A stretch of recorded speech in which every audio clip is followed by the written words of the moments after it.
بسم اللہ الرحمن الرحیم۔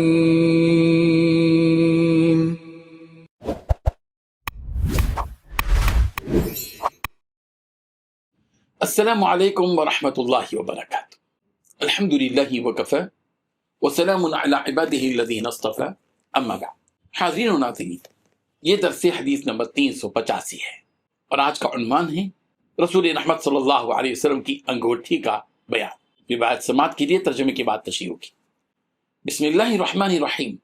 عن انس بن مالک رضی اللہ عنہ قال كان خاتم النبي صلی اللہ علیہ وسلم من ورق وكان فذه حمشیہ، رواہ الترمذی۔ ترجمہ یوں ہے، حضرت انس بن مالک رضی اللہ عنہ سے مروی ہے، وہ فرماتے ہیں کہ رسول رحمت صلی اللہ علیہ وسلم کی انگوٹھی چاندی کی تھی اور اس کا نگینہ حبشی پتھر کا تھا۔ بزرگان محترم، یہ حدیث رسول رحمت صلی اللہ علیہ وسلم کی سادگی، وقار اور اعتدال پسندانہ طرز زندگی کو نمایاں کرتی ہے۔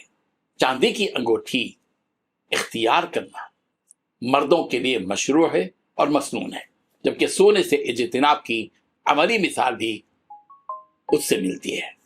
حبشی پتھر کا نگینہ اس بات کی دلیل ہے کہ زیب و زینت میں معیار، قیمت یا نمائش نہیں بلکہ سادگی اور وقار مطلوب ہے۔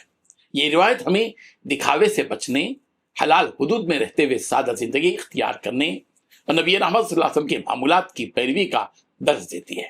پیارے پیغمبر صلی اللہ علیہ وسلم نے انگوٹھی کا استعمال کیا، لیکن وہ چاندی کی انگوٹھی تھی اور اس میں نگینہ بھی تھا حبشی پتھر کا اوپر۔ ظاہر بات ہے کہ پیارے پیغمبر صلی اللہ علیہ وسلم نے چاندی کی انگوٹھی استعمال کی ہے، سونے کی انگوٹھی کا استعمال سرکار نے نہیں فرمایا، اس لیے کہ مردوں کے لیے سونا حرام ہے۔